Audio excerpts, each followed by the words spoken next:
नमस्कार मित्रांनो.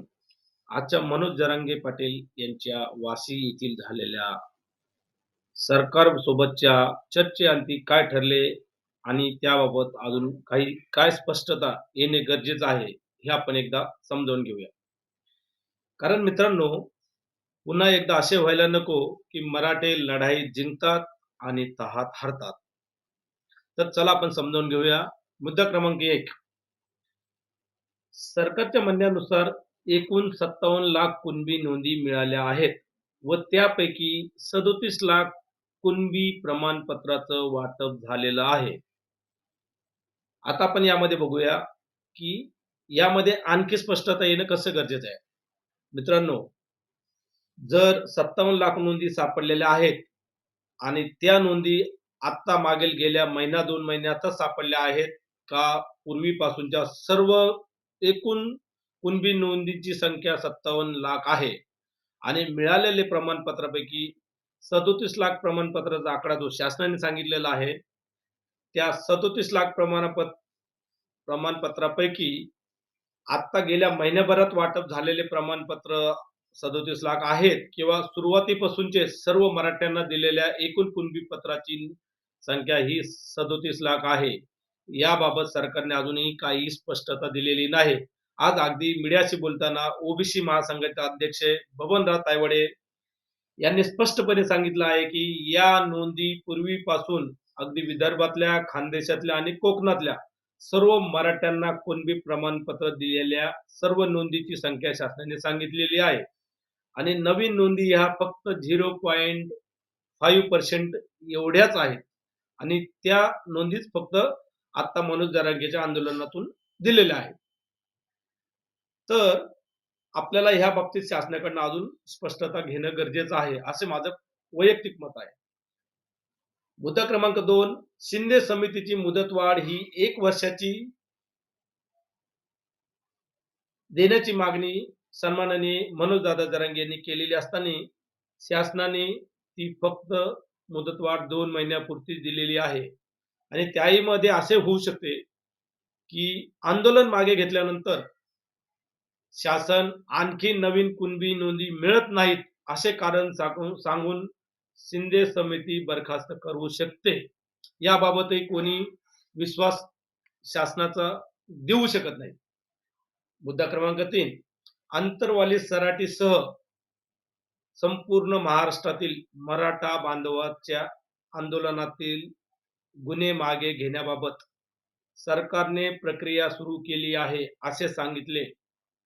परंतु पूर्वानुभवानुसार सन्माननीय मनोजदादा जरांगे यांचे उपोषण सोडवतानाच माननीय मुख्यमंत्र्यांनी सांगितले होते, की सर्व आंदोलकावरील गुन्हे मागे घेण्यात येतील आणि तसे गुन्हे मागे घेण्याचे आदेश आम्ही दिलेले आहेत.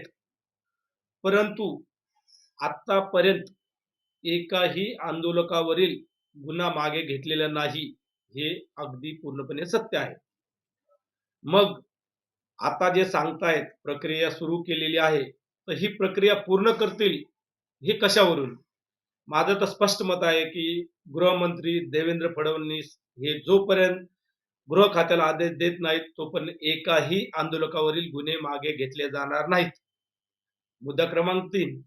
कोर्टाने नाकारलेले आरक्षण मिळत नाही तोपर्यंत सर्व मराठा विद्यार्थ्यांना मोफत शिक्षण देण्याची मागणी ही सन्माननीय मनोजदादा यांनी केलेली आहे.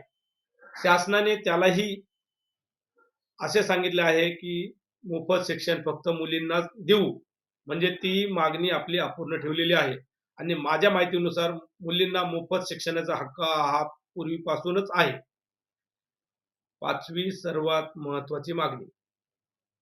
बांधवांनो, मुद्दा क्रमांक 5 यामध्ये जी आपली महत्वाची मागणी आहे, सगळ्या सोयऱ्यांना आरक्षण देण्याचा मुद्दा सरकारने अजूनही स्पष्टपणे समजावून सांगितलेला नाही. यावर उद्या दुपारपर्यंत अध्यादेश काढावा अशी मागणी मनोजदादांनी केलेली आहे. यामध्ये माझ्या माहितीनुसार सगळ्या सोयऱ्यांना आरक्षण देण्याबाबतचा निर्णय घेण्याचा अधिकार हा राज्य सरकारला नाही. तो फक्त आणि फक्त केंद्र सरकारला आहे. म्हणजेच उद्या असा चुकीचा अध्यादेश काढून आपल्याला आंदोलन मागे घ्यायला लावायचे आणि पुन्हा एकदा कोर्टात कोणीतरी जायचे आणि या विरोधात याचिका दाखल करायची आणि पुन्हा हे कोर्टाने सगळ्या सोयऱ्यासंबंधीचा अध्यादेश रद्द करण्याचा आदेश द्यायचा.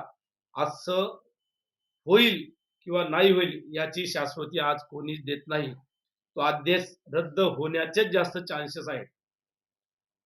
आपली पुन्हा फसगत होऊ नये म्हणून सन्माननीय संघर्ष योद्धा मराठावीर मनोजदादा जरांगे हे याची पुरेपूर काळजी घेत आहेत आणि त्यांनी जोपर्यंत सर्व मागण्या मान्य होत नाहीत, तोपर्यंत मुंबई न सोडण्याचा घेतलेला निर्णय हा अतिशय स्वागतार्ह आहे आणि योग्य आहे. मला वाटतं एकदा आंदोलन मागे घेतले, की शासन पुन्हा येरे मागल्या दारा त्याप्रमाणे मराठ्यांना फसवत राहील आणि पुन्हा नव्याने एवढे मोठे आंदोलन उभे करणं ही लगेच शक्य होणार नाही आणि शासनाचे तेच प्रयत्न सुरू आहेत, की कशी थातूर-मातूर कारणे देऊन गोल-गोल अध्यादेश काढून आंदोलन मागे घ्यायला लावायचे आणि एकदा आंदोलन मागे घेतले, की पुन्हा तारीख पे तारीख हे सुरू ठेवायचं.